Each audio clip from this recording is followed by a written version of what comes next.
వచ్చును. ఇదిగో త్రోవలో నిన్ను కాపాడి నేను సిద్ధపరిచిన చోటుకు నిన్ను రప్పించుటకు ఒక దూతను నీకు ముందుగా పంపుచున్నాను. అందరూ చదువుదామా? ఇదిగో త్రోవలో నిన్ను కాపాడి నేను సిద్ధపరిచిన చోటుకు నిన్ను రప్పించుటకు ఒక దూతను నీకు ముందుగా పంపుచున్నాను. యేసయ్య అలాగు చేయును గాక. ఈ మాసం వాగ్దానం కోసం ప్రభు సన్నిధిలో ప్రార్థన చేస్తూ ఉన్నప్పుడు ప్రభు ప్రేరేపించిన ఈ వాక్య భాగాన్ని మనం చదువుకునేటట్లుగా ప్రభువారు సహాయం చేశారు. ఈ వాక్యంలో మనం గమనిస్తే చూడండి, చివరిలో ఒక దూతను నీకు ముందుగా పంపుచున్నాను. అందులోనండి, ఒక దూతను నాకు ముందుగా పంపును. మరలానండి, ఒక దూతను నాకు ముందుగా యేసయ్య పంపునుగాక. మన అందరి జీవితంలో ప్రభు జ్ఞాపకం చేసుకుని ఒక దూతను మనకు ముందుగా ఆయన పంపునుగాక. మీకు ముందుగా దూతను పంపునుగాక. నాకు ముందుగా, మనందరికి ముందుగా ప్రభు దూతను పంపునుగాక. హల్లెలూయా. ఈ వాగ్దానం ప్రభు అనుగ్రహించారు.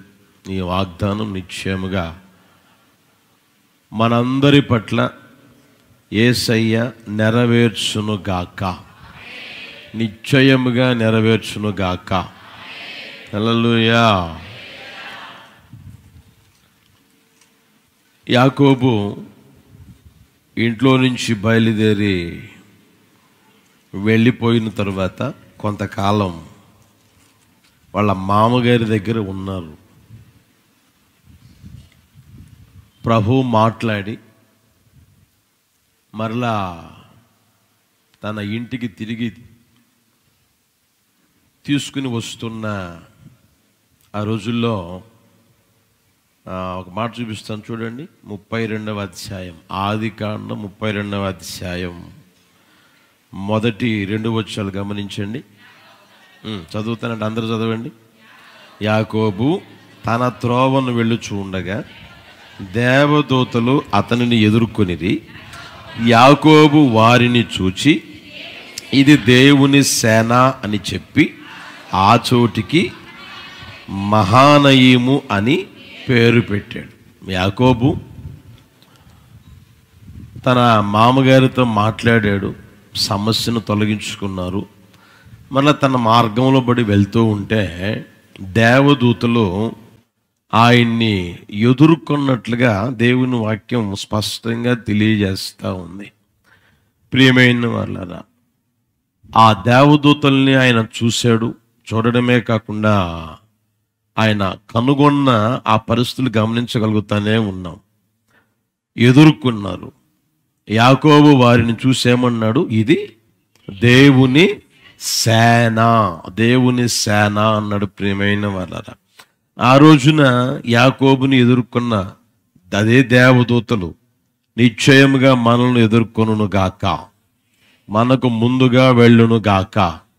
దేవుడు మన ముందుగా, మనం వెళ్ళేదానికి ముందుగానే ఆయన దేవదూతను పంపును గాక. హల్లెలూయా. దేవదూతలు మనకు తెలియకుండానే మన చుట్టూ ఉంటాయి. మనం తెలుసుకొనగలిగే ఆ స్థితిలోనికి రాగలిగితే చాలా మంచిది.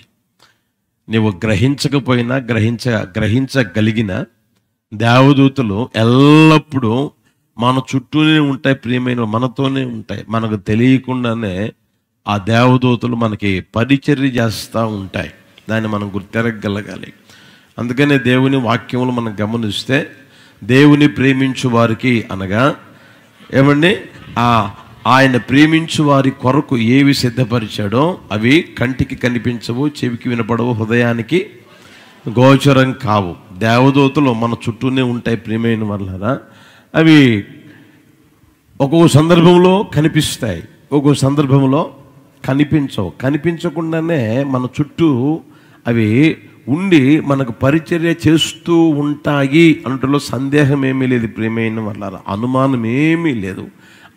నువ్వు అనుమానపడవలసిన అవసరం కూడా లేదు. ఎందుకు తెలుసునా, దేవుని వాక్యం తెలియజేస్తూ ఉంది. మనం ఆయన్ని ప్రేమిస్తూ ఉన్నాం కనుక ఆయన చేసేవి కంటికి కనపడవు, చెవికి వినపడవు, హృదయానికి కూడా గోచరం కావు. ప్రియమైన వాళ్ళారా, పాత నిబంధన రోజుల్లోనే కాకుండా క్రొత్త నిబంధన రోజుల్లో నడిపించబడుతూ ఉన్న మనం ఏమండి యాకోబు వలె ఏమండి ఆ అనుభూతిని పొందగలిగేటట్లుగా యేసయ్య చేయును గాక. ఈ మాసంలో నిశ్చయముగా దేవదూతని ఆయన నీకు ముందుగా పంపును గాక. ఒక దూతను ఆయన నీకు ముందుగా పంపును గాక. ఒక దూతను ఆయన మనకు ముందుగా పంపును గాక. హల్లెలూయా. దేవదూతల గురించి కాస్త మీరు ఆలోచన చేయగలిగితే చూడండి, హెబ్రీ పత్రిక 1వ అధ్యాయం 14వ వచనం. హెబ్రీ పత్రిక 1వ అధ్యాయం 14వ వచనంలో, వీరందరూ రక్షణయను స్వాస్థ్యము పొందబోవు వారికి పరిచారము చేయుటకై పంపబడిన సేవకులైన ఆత్మలు కారా. ఆ మాట గమనించండి. అక్కడ రక్షణ అను స్వాస్థ్యము పొందబోవు వారికి పరిచారము చేయుటకై మనం ప్రియమైన వాళ్ళ రక్షణ పొందాం. అర్థమవుతుందా? ఇప్పుడు పొందిన రక్షణ, పొందుతూ ఉన్న రక్షణ. యేసు ప్రభుని ఎప్పుడైతే మనం నమ్మామో, విశ్వసించామో, బాప్తిసం పొందామో అప్పుడు పొందిన రక్షణ అంటారు. దేవుని మందిరానికి వస్తూ వాక్యాన్ని వింటూ మన వ్యక్తిగత జీవితాన్ని సరిచేసుకుంటూ ఉంటే దాన్ని పొందుతూ ఉన్న రక్షణ అంటారు.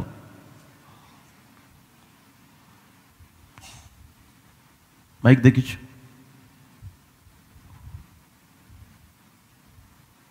హల్లెలూయా. పొందుతూ ఉన్న రక్షణ అంటారు. తర్వాత ప్రియమైన వాళ్ళని మనం ఆలోచన చేయగలిగితే పొందబోయే రక్షణ ఒకటి ఉంది.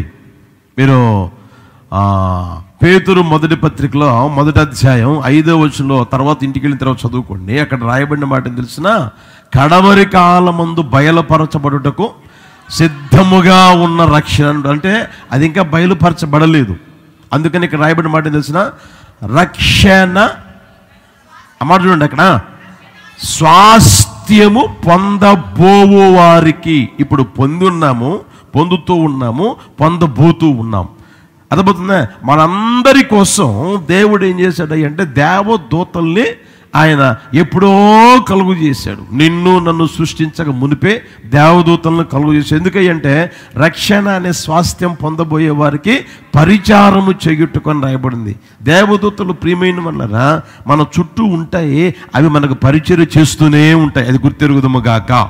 వాళ్ళు రాజ్యాన్ని పరిపాలించే రాజులు కాదు, మంత్రులు కాదు, తర్వాత పాస్టర్లు కాదు, తర్వాత విశ్వాసులు కాదు, ప్రవక్తలు కూడా కాదు.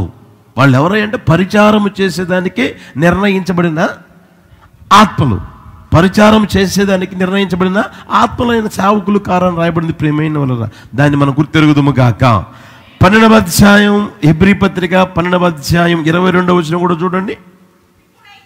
ఇప్పుడైతే సియోను కొండకును జీవము గల దేవుని పట్టణమునకు అనగా పరలోకపు యెరూషలేమునకును వేవేల కొలది దూతలు ఎన్ని ఉన్నాయంట? గట్టిగా చెప్పండి. మొదటిది, దూతలు మనకు పరిచర్య చేసేదానికి ఏర్పరచబడ్డారు, నియమించబడ్డారు. రెండవది ప్రియమైన వల్ల దేవదూతలు 1 కాదు, 2 కాదు, 3 కాదు, లేకపోతే 100 మంది, 200 మంది, లేకపోతే ఇప్పుడు ప్రపంచ జనాభా ఎంత తెలిసినా 800 కోట్లు అంటున్నారు. అర్థమవుతుందా? 800 కోట్లని కూడా లెక్క లేదు. దేవదూతలు కౌంట్లెస్, లెక్కే లేదు. అక్కడ రాయబడి మాట చూడండి, వేవేల కొలది దూతలు, వేవేల కొలది, కౌంట్లెస్. ప్రియమైన వాళ్ళరా అర్థమవుతుందా? దేవుడు కలుగు చేసేసాడు, ఒకేసారి కలుగు చేసేసాడు దేవదూతల్ని. అర్థమవుతుందా? మనుషుల్ని ఒకేసారి కలుగు చేయలే. అర్థమవుతుందా? దేవుడు మనుషుల్ని కలుగు చేసిన ఇద్దరిని. ఎవరిని? అవని, తర్వాత ఆదాముని లేదా అవని ఇద్దరినే కలుగు చేశాడు. ఆ ఇద్దరి ద్వారా జనరేషన్ ప్రారంభమైంది.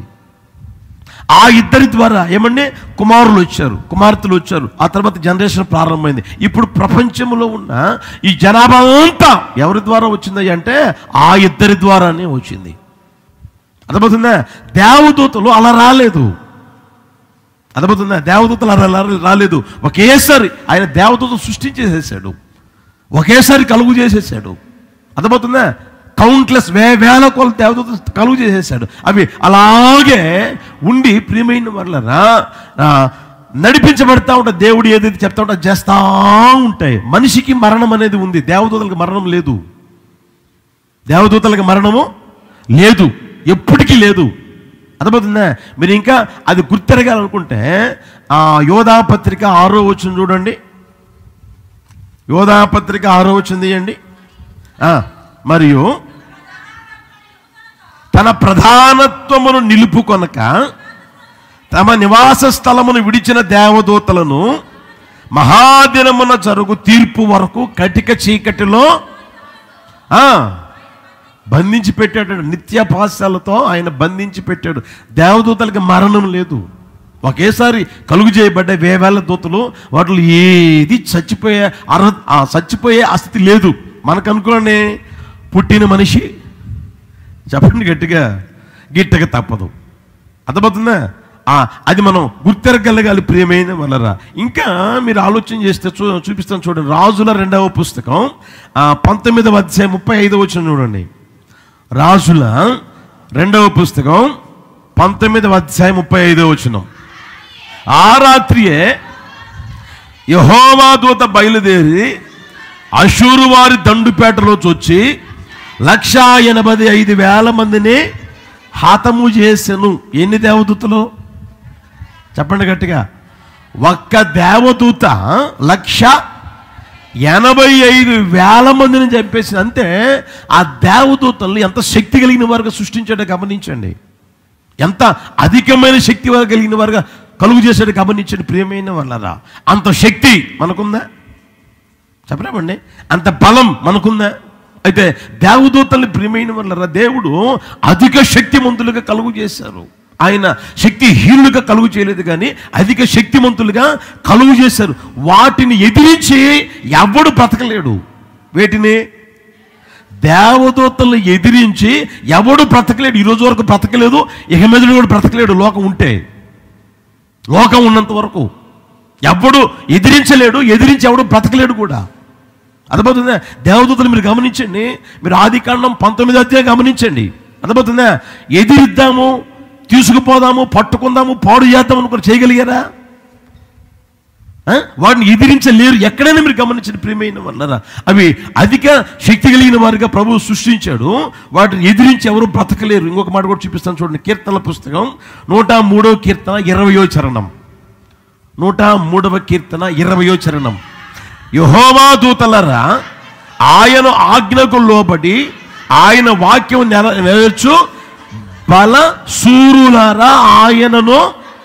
ఆ మాట గమనించండి. దేవదూతలు ఏం చేస్తాయంటే ఎల్లప్పుడూ దేవుని నోట నుండి బయలుదేరే మాట కోసం ఎదురు చూస్తూ ఉంటాయి. ఎదురు చూస్తా ఏమండి దేవుడు ఏదైతే చెప్తాడో అదే చేయాలని చూస్తూ ఉంటాయి. ఆ మాట చూడండి ఇక్కడ. దూతలారా యెహోవా దూతలారా ఆయన ఆజ్ఞకు లోబడి ఆయన ఆజ్ఞను నెరవేర్చు. ఆ మాట గమనించండి. ఇక్కడ ఆయన ఆజ్ఞకు లోబడతాయి, ఆయన ఆజ్ఞనే నెరవేరుస్తూ ఉంటాయి. వేరేది మరొకటి ఏది చేయదు. తనకు నచ్చినట్లుగానో తనకు మెచ్చినట్లుగానో ఏమంటే దేవదూతలు ఏది చేయదు. అర్థమవుతుంది ప్రియమైన వాళ్ళరా. దేవదూతలు దేవుడు సృష్టించిన విధానం గమనించండి, కాస్త గుర్తెరగండి. అవి ఏమాత్రం లోబడకుండా ఉండవు, లోబడి ఆయన చెప్పిన మాటే నెరవేరుస్తాయి. అవి అధిక శక్తి కలిగిన ప్రియమైన వాళ్ళరా. అంత మాత్రమే కాకుండా లెక్కలేనంత మందిగా ఉన్నారు. అంత మాత్రమే కాకుండా రక్షణ అనే స్వాస్థ్యం పొందబోయే వారికి పరిచారము చేయుటకు నిర్ణయించబడిన ఏర్పరచబడిన ఆత్మలుగా ఉన్నారు ప్రియమైన వాళ్ళరా. అర్థమవుతుందా? అందుకనే ప్రభు అంటాడు, రే రక్షణ అనే స్వాస్థ్యం పొందబోయే వారిలో నువ్వు ఉన్నావు కదా. నీకు ముందుగా నేను ఒక దూతను పంపుతా. హల్లెలూయా, హల్లెలూయా, యేసయ్యకి మహిమ కలుగును గాక. హల్లెలూయా. అవి లెక్కలేనంత మంది ఉన్నాయి, లెక్కలేనంత ఉన్నాయి, శక్తి కలిగినవిగా ఉన్నాయి.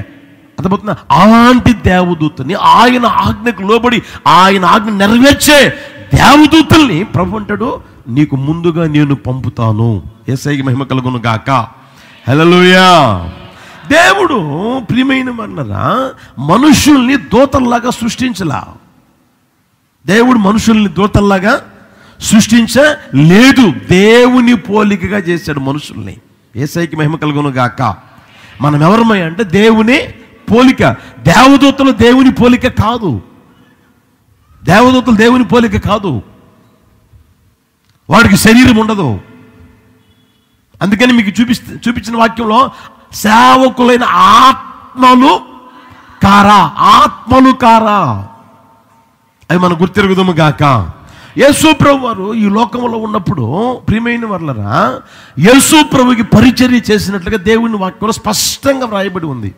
యేసయ్యకి సహాయం చేసినట్లు కూడా స్పష్టంగా వ్రాయబడి ఉంది దేవుని వాక్యంలో. మీరు నేను చెప్పే మాటలు గమనించండి. యేసయ్య ఈ లోకంలో పుట్టేదానికి ముందుగా యేసయ్య పుడతాడని సమాచారం తెలియజేసింది ఎవరు? చెప్పండి గట్టిగా. యేసయ్య పుట్టినప్పుడు పాట పాడింది ఎవరు? గట్టిగా చెప్పండి. నీవు నేను పాడావా? మనుషులు పాడారా? దేవదూతల పాటలు పాడారు. యేసు ప్రభు ఈ లోకంలో పుట్టినప్పుడు ఏమండి దేవదూతల పాటలు పాడారు. యేసు ప్రభుని హేరోదు చంపాలనుకున్నప్పుడు యోసేపుకు సమాచారం తెలియజేసింది ఎవరు? చెప్పండి. దూతలు. ఇంకా మీరు గమనిస్తే ఏమండి యేసయ్యకి అవి పరిచర్య చేశాయి. మీరు ఇంకా గమనిస్తే యేసయ్యను బలపరిచాయి. అర్థమవుతా? దూతలు వచ్చి ఆయనను బలపరిచిన మాటలు చూడగలం.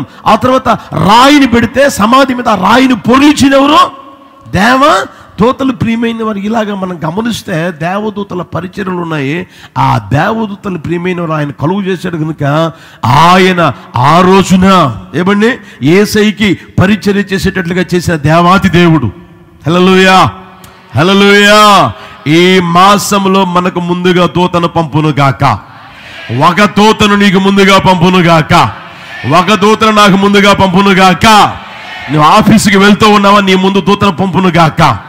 నువ్వు ఉద్యోగానికి వెళ్తున్నావా, దూత ముందుగా అడుగు వేయును గాక. నువ్వు అడుగు తీసి అడుగు పెడుతూ ఉన్నావంటే ఆయన దూతను నీకు ముందుగా పంపును గాక. నిశ్చయముగా నా దేవుడు ఆ కార్యం చేయును గాక. హల్లెలూయా, హల్లెలూయా. అర్థమవుతుంది ప్రియమైన వాళ్ళ దేవదూతల ద్వారా దేవుడు మనకి ఎంత పరిచర్య చేయించినా, ఎంత సహాయం చేసినా ప్రియమైన వాళ్ళ వాటిని ఏ రోజు మనం ఆరాధించకూడదు. దేవదూతలు ఏ రోజు మనం ఆరాధించకూడదు. అర్థమవుతుందా? దేవదూతలు ఎప్పుడు మనం పూజించకూడదు. దేవదూతలకు ఎప్పుడు దండం కూడా పెట్టకూడదు. మనం ఆరాధించవలసిన నజరేయుడైన యేసయ్యని. హల్లెలూయా. మనం స్తుతించవలసిన నజరేయుడైనా, మనం కొనియాడవలసిన నజరేయుడైనా, మనం గణపరచవలసిన నజరేయుడైనా. ప్రకటన పుస్తకం 22:9 గమనించండి. ప్రకటన పుస్తకం 22:9 చూడండి. అతడు వద్దు సుమి, నేను నీతోను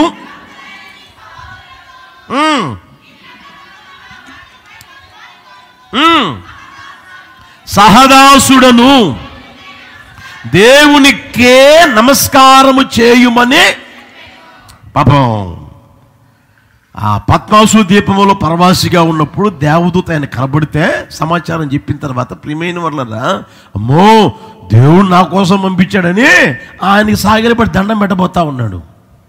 దండం పెట్టబోతా ఉంటే ఆ దేవదూత ఏమంటుంది చూడండి.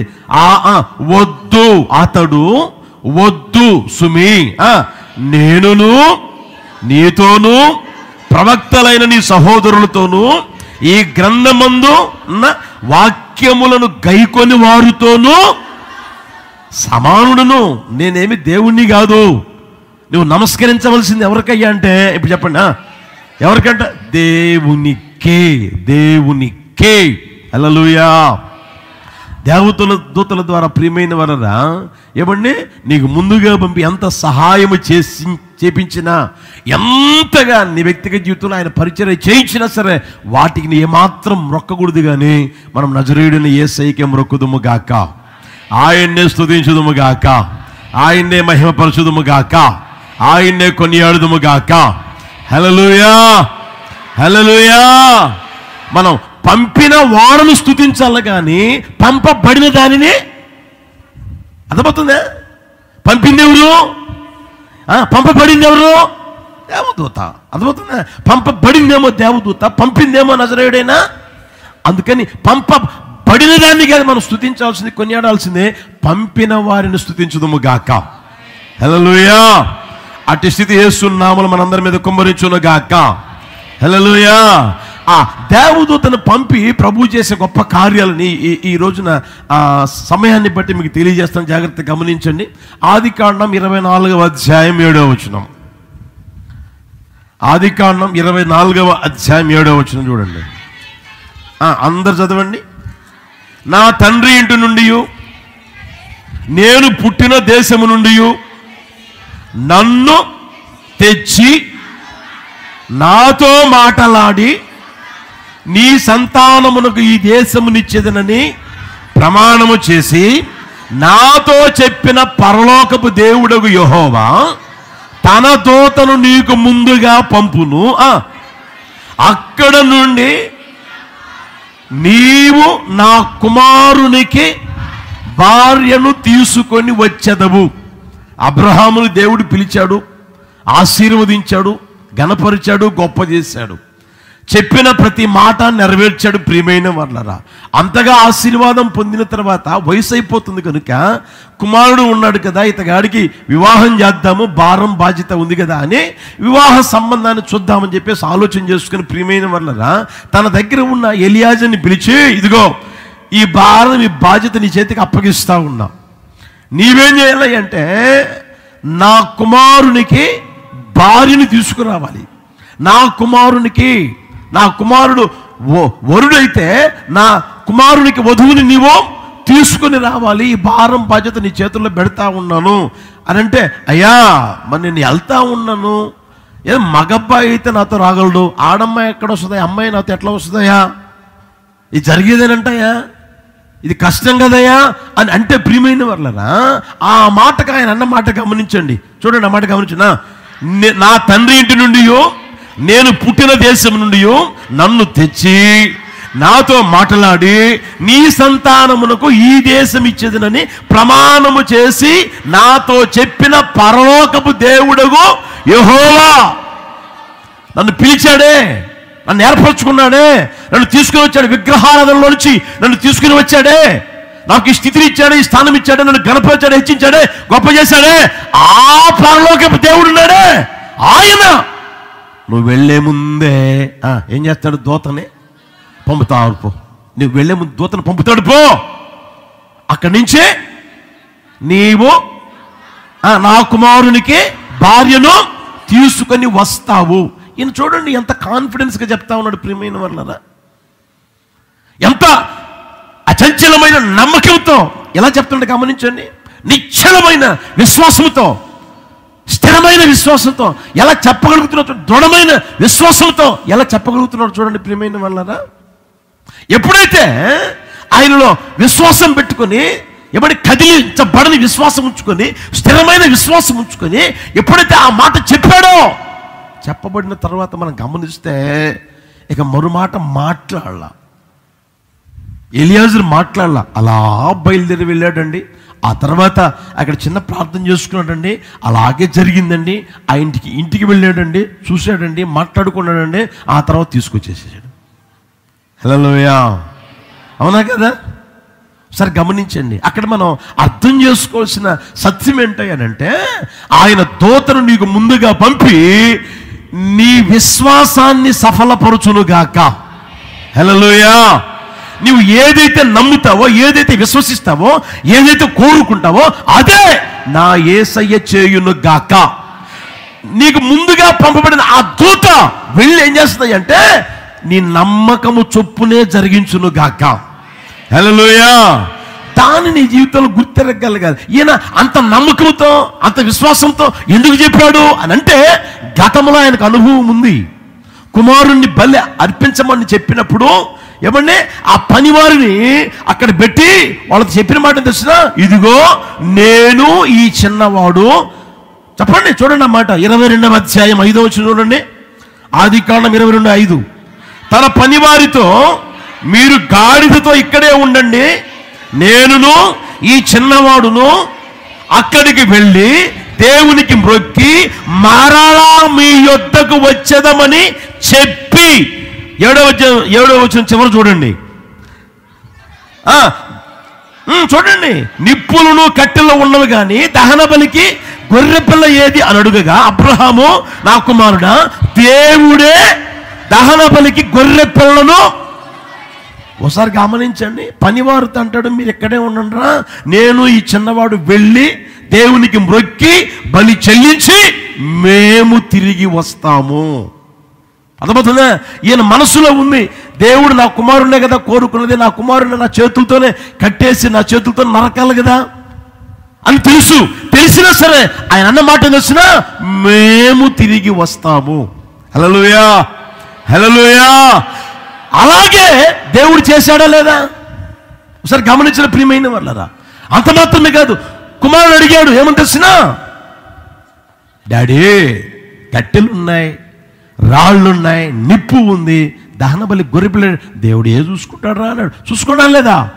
ఆయన ప్రియమైన వాళ్ళరా గతంలో అనుభవం పొంది ఉన్నాడు, అనుభవాన్నే మరలా ఉపయోగిస్తూ ఉన్నాడు. ఏమని తెలిసినా, ఎలియాజరు, నువ్వెందుకురా భయపడతావు, నువ్వెందుకురా సందేహిస్తావు, నువ్వెందుకురా అనుమానంతో నడిపించబడతావు, నువ్వు వెళ్ళు, ఒక తోతని నీకు ముందుగా పంపుతాడు, పో, యేసయ్యకి మహిమ కలుగును గాక. హల్లెలూయా. ఆ పంపిన ఆ దూత ఏం చేసినాయి అంటే, ప్రియమైన వాళ్ళరా, అతని గాడి జీవితంలో ఏమంటే అబ్రహాం ఏదైతే విశ్వసించాడో, ఏదైతే నమ్మాడో అదే జరిగించింది, వేరొకటి ఏది జరిగించలేదు. ప్రియమైన వాళ్ళ ఈ మాటలు ఉంటుంది వ్యక్తిగత జీవితంలో. ఈ మాసంలో ప్రభు ఎందుకు ఈ మాటలు తెలియజేస్తా ఉన్నాడు, ఎవరి కోసమో నాకైతే తెలీదు.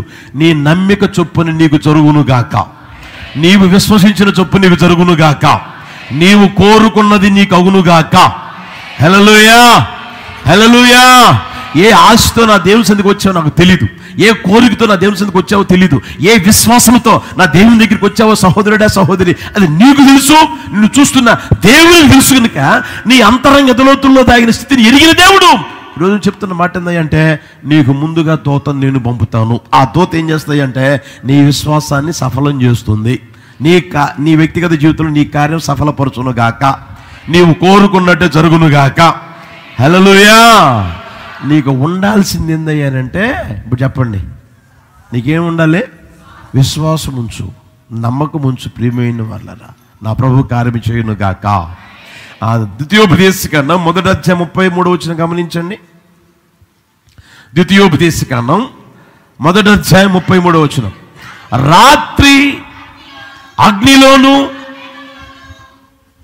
మేఘములోను మీకు ముందర నడిచిన మీ దేవుడైన యెహోవా యందు మీరు. మోషే ఆ ప్రజలకు చెప్తున్న మాట ఏందంటే, రే, రాత్రేమో అగ్నిలో, పగలేమో మేఘములోను మీకు ముందర నడిచిన మీ దేవుడైన యెహోవా యందు మీరేం చేయలేదంట, విశ్వాసం ఉంచలేదు అంటాడు ఆయన. అర్థమవుతుందా? కళ్ళ ముందే ఎర్ర సముద్రం పాయలైంది, కళ్ళ ముందే రాత్రిపూట అగ్నిస్తంభంగా ఏమంటే ప్రభు నడుస్తూ ఉన్నాడు, పగలు మేఘ స్తంభంగా వారి ముందు నడుస్తూనే ఉన్నాడు, కళ్ళతో చూస్తూనే ఉన్నారు, జీవితంలో అనుభవిస్తూనే ఉన్నారు, అనుభవించారు. అయినా సరే వారికి ఏమైనా విశ్వాసం ఉందంటే విశ్వాసం లేదు. ఈ రోజున చూడండి, దేవుడు మీ వ్యక్తిగత జీవితంలో ఈ రోజు వరకు ఎన్ని కార్యాలు చేస్తుంటాడు? అర్థమవుతుందా? ఎన్ని రకాలుగా, ఎన్ని విధాలుగా, ఏ సమయంలో, ఏ సందర్భంలో ప్రభు ఒక్కొక్కరి జీవితంలో కార్యం చేసి ఉన్నాడు. అయినా నీ జీవితంలో ఏమంటే ఆ ఒక్క విషయంలో నీకు విశ్వాసం లేదు. అర్థమవుతుందా? ఆ ఒక్క విషయంలో, ఏ ఒక్క విషయంలో మీకు తెలియాలి అది. అర్థమవుతుందా? ఇవన్నీ చేశాడు కదా, ఇది ఎందుకు చేయలేదు? చేస్తాడంటావా లేదా అన్న ఆ అవిశ్వాసం అనేది నీలో గూడు కట్టుకుని ఉంది. యేసు నామములు తొలగిపోవును గాక, యేసు నామములు నిర్మూలమైపోవును గాక.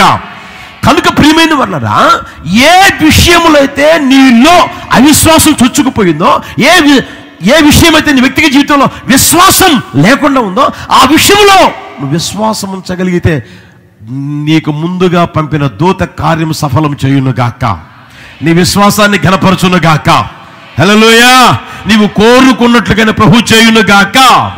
32:20 కూడా చూడండి అక్కడ, అదే గ్రంథం. నేను వారికి విముఖుడనై వారి కడపటి స్థితి ఏమగునో చూచెదను. వారు తర్వాత విశ్వాసము లేని, ఎవరంట వాళ్ళు? వారు విశ్వాసం లేని వారంట. మన విశ్వాసం కలిగిన వారుగా ఉందము గాక. ఏ ఒక్కరిలో అవిశ్వాసం ఉండకుండును గాక. ఒకవేళ ఏ కోణంలో గూడు కొట్టుకుపోయిందో యేసు నామములో నిర్మూలమైపోవును గాక, యేసు నామములో నిర్మూలమైపోవును గాక. యేసు నామములో ఒక్కొక్కరి మీద విశ్వాసం కుమ్మరించబడును గాక, కుమ్మరించబడును గాక.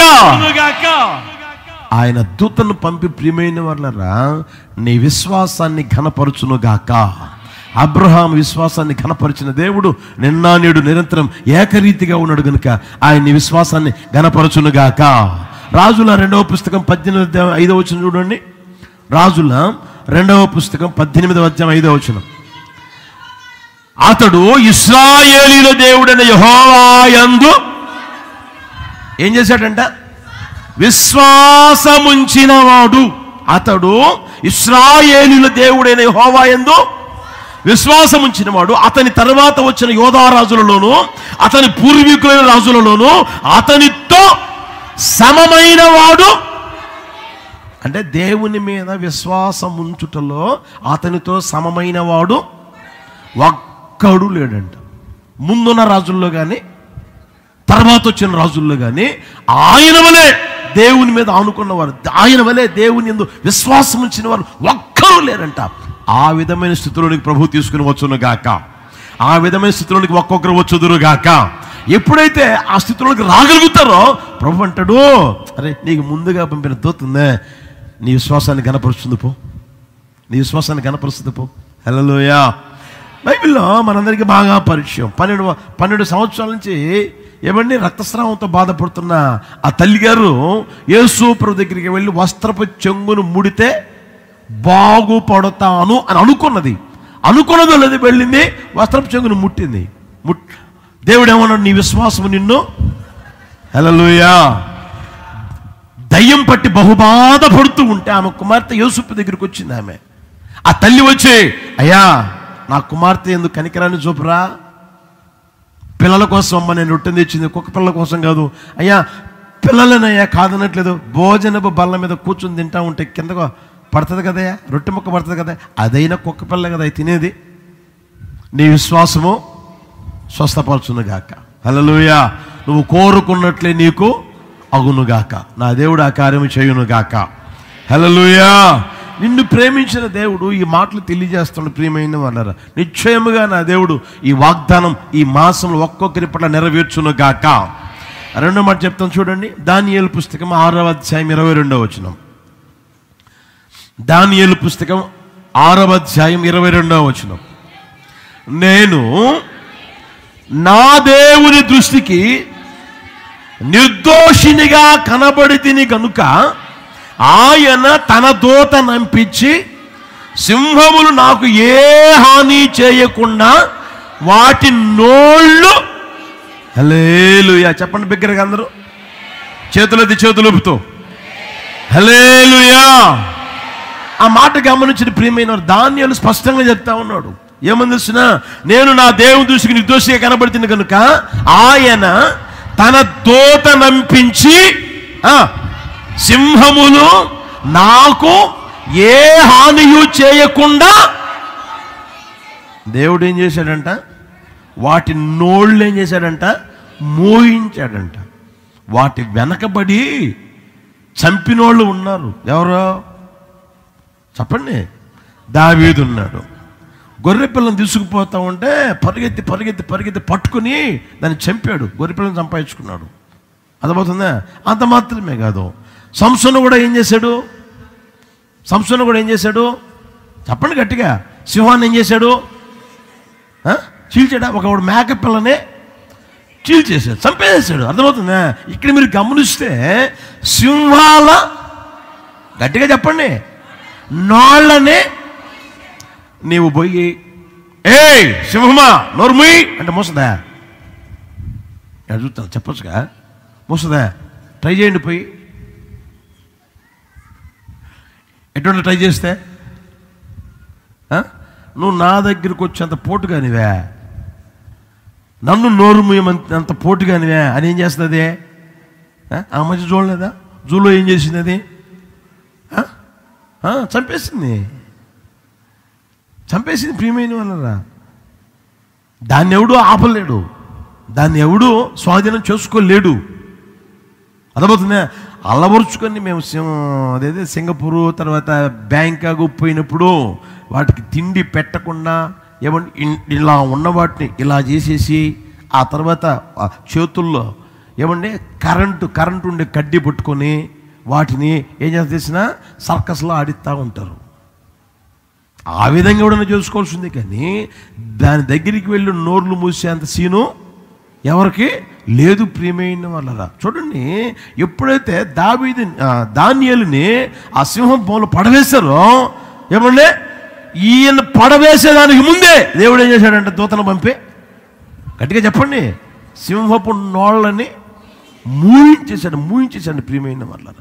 యేసయ్యకి మహిమ కలుగును గాక. హల్లెలూయా. సింహపు నోళ్ళు మూసేస్తే దానియేలు అక్కడే ఉన్నాడు. అది ఎదురుగానే ఉంది. అదేమో ఈయన చూస్తుంది, ఈయనేమో దాన్ని చూస్తూ ఉన్నాడు. నోరు తెరవలేకపోతా ఉంది. కారణం ఏంటంట? దేవుడు తన దూతను పంపి ఏం చేశాడంట? నోటిని మూయించేశాడంట. యేసునామమున నా ప్రభు ఆ కార్యము చేయును గాక. హల్లెలూయా. సింహములు అని అన్నప్పుడు ప్రియమైన వాళ్ళని మనం గమనిస్తే మనం ఆరాధన చేస్తున్న నజరేయుడిని యేసయ్య ఎవరో? గట్టిగా చెప్పండి. ఆ సింహం ఏ రోజు నీ కీడు చేయదు, హాని చేయదు. అర్థమవుతుంది? ఆ సింహం హాని చేయదు. అక్కడ రాయబడిన మాట ఏం తెలిసిన? సింహములు, చూడండి మాట, ఏ హానియో అంటే హాని చేసే సింహాలు ఉన్నాయి. హాని చెయ్యని సింహం వేరు, హాని చేసే సింహాలు వేరు. అర్థమవుతుంది ప్రియమైన వాళ్ళన? మీరు ఆ హాని చేసే ఆ సింహాల నోళ్ళని నా యేసయ్య మూయించును గాక, దూతను పంపి నోళ్ళు మూయించును గాక. మీరు మనందరికీ బాగా పరిచయం పేతురు మొదటి పత్రిక 5వ అధ్యాయం 8వ వచనంలో మాట తెచ్చిన, నిబ్బరమైన బుద్ధి గలవారై మెలకుగా ఉండండి, మీ విరోధి అయిన అపవాది గర్జించు వలే. సింహము కాదు, అది వలే. సింహం వలే వేషం వేస్తాడు. అర్థమవుతుందా? వేషం వేసేవారు ఉన్నారు, సింహం వలే వేషం వేస్తారు. అంత మాత్రమే కాదు, ఆ తర్వాత చూడండి, సింహం వలే గర్జించే వాళ్ళు ఉన్నారు. సింహం వలే ఎవరైనా సరే దొరికిన వాళ్ళు దొరికినట్టుగా మింగాలని చెప్పి చూసేవాళ్ళు ఉన్నారు ప్రియమైన వాళ్ళరా. ఆ మాట మీకు చూపిస్తాను చూడండి. కీర్తనల పుస్తకం 17వ కీర్తన 12వ చరణం. కీర్తన పుస్తకం 17వ అధ్యాయం 12వ చరణం. వారు చీల్చుటకు ఆతురపడు సింహము వలెను, చాటైన స్థలములలో పొంచు సింహం వలెను. కొంతమంది ప్రియమైన వాళ్ళరా మానవ రూపంలో ఉన్న సింహాలు ఉన్నారు. ఏ సింహాలు? అప్పుడప్పుడు చూస్తూ ఉంటున్నా మానవ రూపంలో మృగాలు అని. ఆ మానవ రూపంలో ఉన్న ఆ మృగాలు ఏ అవతారం ఎత్తుతాయి అంటే సింహం అవతారం ఎత్తుతాయి. అర్థమవుతుందా? చూడండి, అక్కడ ఆ సింహం ఏం తెలిసిన వారిని చీల్చుటకు ఆతులు పడుతూ ఉంటది. దొరికితే చీల్చేద్దాం, దొరికితే నాశనం చేసేద్దాం, దొరికితే చంపేద్దాం, దొరికితే నాశనం చేద్దామని వాడు పొంచే ఉంటాడు. కొంతమంది పొంచే ఉంటారు. అర్థమవుతుందా? నీకు తెలియకుండానే పొంచి ఉంటారు, నీకు తెలియకుండానే చీల్చేదానికి సిద్ధపడే ఉంటారు. యేసు నామములో ఆ సింహాల నోళ్ళు మూయించును గాక. నీకు ముందుగా పంపిన అద్భుత సింహాల నోళ్ళు మూయును గాక. హల్లెలూయా. 57వ కీర్తన కూడా చూడండి, 4వ వచనం. 57వ కీర్తన 4వ చరణం. నా ప్రాణము ఎక్కడుందన్న? ఈయనేమన్నా అడవికి పోయి అరణ్యానికి పోయి సింహాల మధ్యలో ఉన్నాడా? ఆయన చెప్తున్న మాట చూడండి, నా ప్రాణము సింహముల మధ్య ఉన్నది, కోపోద్రేకుల మధ్యను నేను పండుకొనుచున్నాను. వారి దంతములు సోలములు, వారి అంబులు, వారి నాలుక. ఆ మాట గమనించిన ప్రియమైన వాళ్ళరా, ఆయన ప్రాణం సింహాల మధ్య ఉన్నది, కోపోద్రేకుల మధ్య పడుకొని ఉన్నారు. వారి దంతాలు ఎలాంటి అంట? సోలాలంట, అవి అంబులంట. వారి నాలుకేమో వాడగలిగిన కత్తి అంట. ప్రియమైన వాళ్ళరా చూడండి, వారి దంతాలు, వారి నాలుక అంటే వాళ్ళు మాట్లాడే ఆ మాటలు ఏమవుతాయి అంటే ప్రియమైన వాళ్ళ అక్కడ చూస్తే కోపోద్రేకుల మధ్య పండుకొని ఉన్న ఆ పరిస్థితులు సింహం ఏమండి సింహాల మధ్యలో ఉన్నట్లుగా అనిపిస్తుంది. ఒకవేళ కుటుంబస్తులు కావచ్చు, తెలిసిన వారే కావచ్చు, అయిన వారే కావచ్చు, నీ తోటి వారే కావచ్చు, అర్థమవుతుందే? వాళ్ళు ఎలా మారిపోతారు తెలిసినా సింహములాగే మారిపోతారు. అయితే ప్రభు అంటాడు, వాటి నోళ్ళు దూతను పంపి మూయిస్తా. హల్లెలూయా. విశ్వసించుదురుగాక, విశ్వసించుదురుగాక. ఒకవేళ ఇప్పటికే సింహాలు నీ మీదికి లేసాయేమో, వాటి నోళ్ళు నా ప్రభు మూయించును గాక. హల్లెలూయా. లేస్తాయేమో నాకు తెలీదు, ఏమండి మూయించును గాక. లేసే ఉన్నాయేమో ఆ నోళ్ళు మూయించును గాక. హల్లెలూయా, హల్లెలూయా. ఆ పౌలు గారు అన్న మాట ఒక మాట చూడండి, తిమోతి 2వ పత్రిక 4వ అధ్యాయం 16వ వచనం. తిమోతి 2వ పత్రిక 4వ అధ్యాయం 16వ వచనం. నేను మొదట సమాధానం చెప్పినప్పుడు ఎవడనూ నా పక్షముగా నిలవలేదు, అందరూ నన్ను విడిచిపోయిరి, ఇది వారికి నేరముగా ఎంచబడకుండును గాక. అయితే నా ద్వారా సువార్త పరిపూర్ణముగా ప్రకటింపబడు నిమిత్తమును అన్యజనులందరూ దాని విను నిమిత్తమును ప్రభువు నా ప్రక్క నీళ్ళిచ్చి నన్ను బలపరిచిన కనుక నేను సింహముల నోట నుండి. హల్లెలూయా. ఆ రోజున సింహపు నోళ్లను మూసిన దేవుడు నిన్న నిరంతరం ఎలా ఉన్నాడంటే మన దేవుడు ఏకరీతిగా ఉన్నాడు. ఏ సింహం అయితే నీకు హాని చేయాలని చూస్తుందో ఆ సింహపు నోళ్ళు మూయించును గాక. హల్లెలూయా, హల్లెలూయా. సింహము ఉంటుంది, సింహాలతో పోరాటం ఉంటుంది. అర్థమవుతుందా? మనం బ్రతికినంత కాలం ఇలాంటి మనుషులు ఉండకుండా ఏం పోరు. చాటును పొంచి ఉండేవాళ్ళు ఉంటారు, దొరికినప్పుడు నాశనం చేయాలని చూసేవాళ్ళు ఉంటారు, ఆ చీల్చి చెండాడదామని ఆతురు పడేవాళ్ళు ఉంటారు. ప్రియమైన వాళ్ళరా, ఏమంటే నీకోసం పొంచి ఉండేవాళ్ళు ఉంటారు, నీకోసం ఎదురు చూస్తూ ఉండేవాళ్ళు, నీకోసం కనిపెట్టుకునే ఉంటారు. ఎప్పుడు దొరుకుతారా అని కనిపెట్టుకునే వాళ్ళు కూడా ఉంటారు. నా దేవుడు వాళ్ళ నోళ్ళు మూయించును గాక. హల్లెలూయా, హల్లెలూయా. మీరు చూడండి, పేతుర్ని ఏదో చేద్దాం అనుకొని పట్టుకున్నారు. తీయండి 12వ అధ్యాయం తీయండి, అపోస్తుల కార్యాలు 12వ అధ్యాయం తీసారా? 12వ అధ్యాయం తీయండి. మీరు చూస్తే దాదాపు అదే కాలమందు రాజైన హేరోదు సంఘపు వారిలో కొందరిని బాధ పెట్టుటకు బలాత్కారముగా పట్టుకొని యోహాను సోదరుడు యాకోబును ఖడ్గముతో చంపించెను.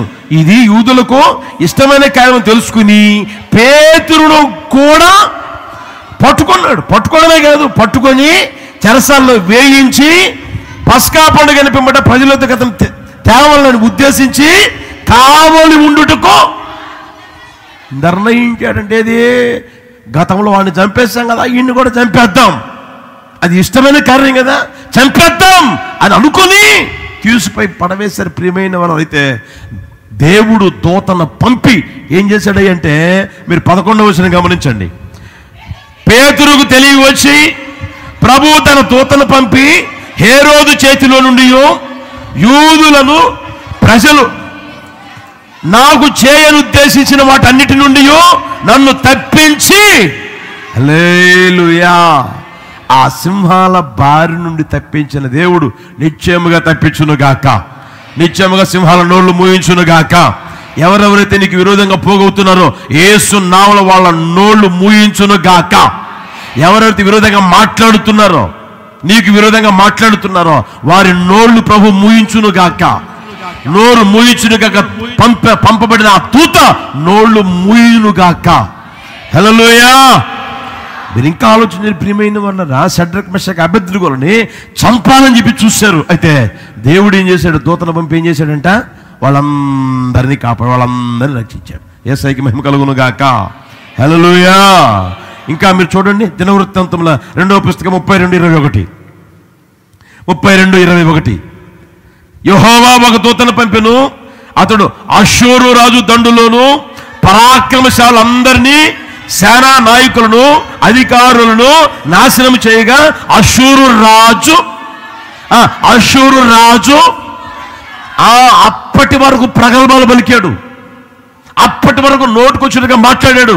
రే, నువ్వు రాజు అయితే, నీ దగ్గర సైన్యం ఉంటే, ఇదిగో నేను గుర్రాన్ని పంపుతా, వాళ్ళ మీద రౌతులు ఎక్కించి చూద్దాం, నీకు అంత శక్తి ఉందా, నీకు అంత బలం ఉందా, నీ వల్ల అవుతుందా అని ప్రగల్భాలు పలికాడు. ప్రియమైన వాళ్ళరా, ఆయన దేశాన్ని పాడు చేద్దామని అయితే దేవుడు ఏం చేసి తెలిసిన ఒక దూతను పంపి, అక్కడ చూడండి, అక్కడ దండుల్లోని పరాక్రమశాలందరినీ, సేనా నాయకులందరినీ, అధికారులందరినీ ఏం చేసిందంట? నాశనము చేయగా. అతడు ఏమయ్యాడంట? ముఖం మీద, నెత్తి మీద గొడ్డేసుకుని ముఖం ఎవ్వడికి చూపించకుండా అలాగే వెళ్ళిపోయాడు. ప్రియమైన వాళ్ళ, నిశ్చయముగా నా యేసయ్య మన ఎదుటి కార్యాలు చేయును గాక. హల్లెలూయా.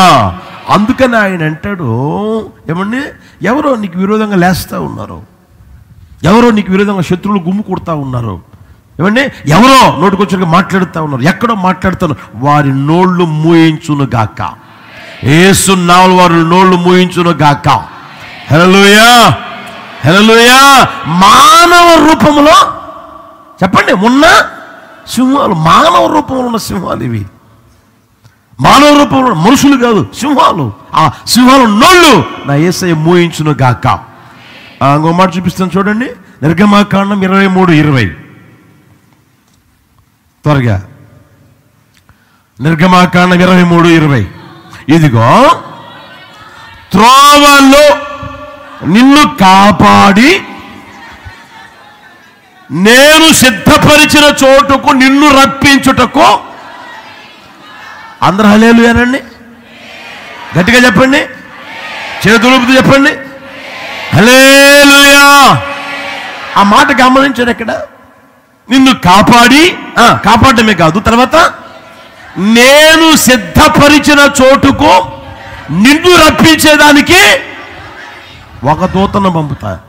ఆయన సిద్ధపరిచిన చోటు ఉంది. హల్లెలూయా. ఆ చోటుకి నిన్ను రప్పించేదానికి ఆయన అంటాడు, ముందుగా దూతను పంపుతా, ఒక దూతను నీకు ముందుగా పంపుతా. యేసయ్య కార్యం చేయును గాక. హల్లెలూయా. సిద్ధపరిచిన చోటుకి నిన్ను రప్పించేదానికి దూతను పంపుతాడు.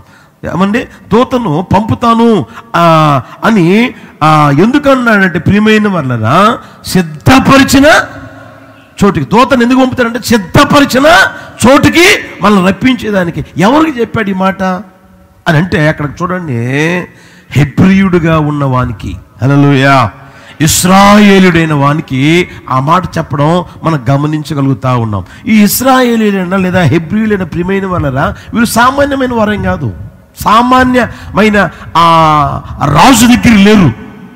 అర్థమవుతుందా? శక్తి లేని, బలము లేని, ఏమండి, తర్వాత మనం గమనిస్తే బలహీనుడైన రాజు దగ్గర ఏమీ లేరు. వాళ్ళు ఎవరి దగ్గర ఉన్నారంటే, శక్తికి లేని రాజు, బలమైన రాజు. అర్థమవుతుందా ప్రియమైన వల్ల? ఎవరు అంటే ఆయన ఐగుప్తు రాజు ఫరో దగ్గర వీళ్ళు ఉన్నారు. అప్పటికే వీరి వ్యక్తిగత జీవితం అణచబడింది, అప్పటికే వీరి వ్యక్తిగత జీవితం బానిసలుగా ఉన్నారు, అప్పటికే వీరి వ్యక్తిగత జీవితం దాసత్వంలో ఉంది, అప్పటికే వీరి వ్యక్తిగత జీవితం ఇనప కొలిమిలో ఉంది, అప్పటికే 430 సంవత్సరాల నుంచి బానిసలుగా బ్రతుకుతా ఉన్నారు. ప్రియమైన వాళ్ళ, అలాంటి స్థితిలో వాళ్ళు ఉన్నారు.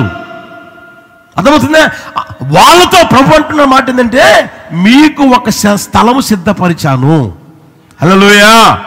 అక్కడికి మిమ్మల్ని తీసుకొని వచ్చేదానికి, రప్పించేదానికి ఒక దూతని నేను పంపుతాను.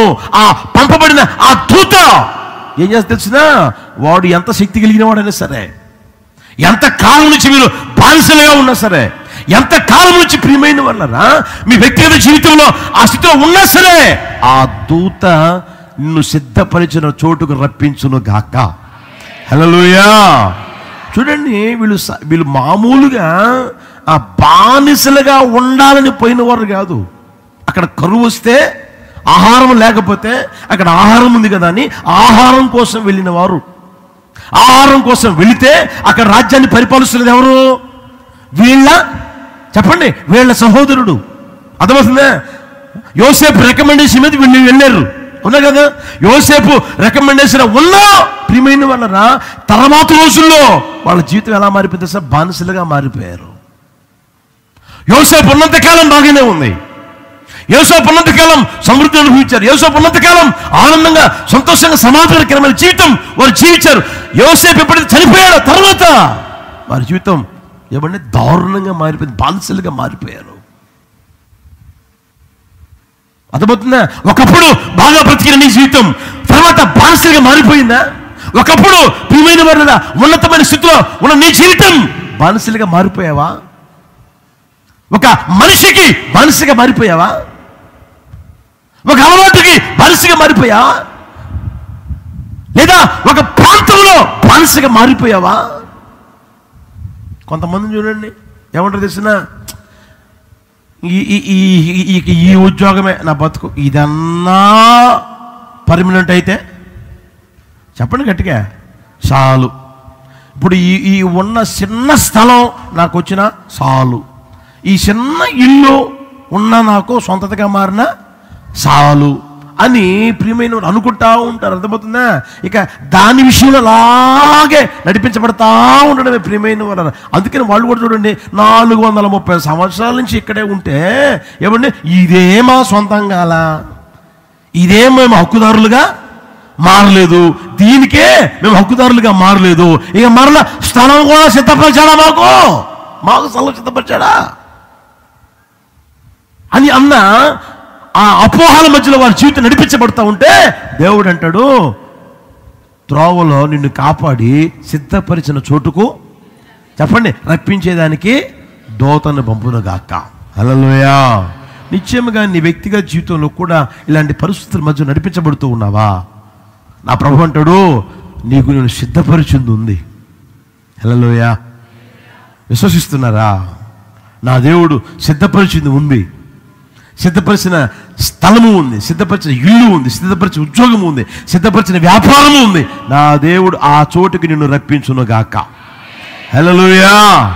అది నువ్వు అనుభవించగలిగేటట్లుగా యేసు నామములో ఆ దూత కార్యము చేయును గాక. హల్లెలూయా. దాన్ని గుర్తెరగలగాలి. అర్థమవుతుందా? ఏంటి ఇది కూడా ఉంటుంది అనుకుంటే ఇది కూడా పోయిందే, ఇది కూడా పోయిందే, ఇది కూడా పోయిందే, ఇది కూడా పోయిందే, ఇది కూడా పోయిందే, ఇది కూడా పోయిందే, పోనీ దరిద్రం పోయిందనుకో.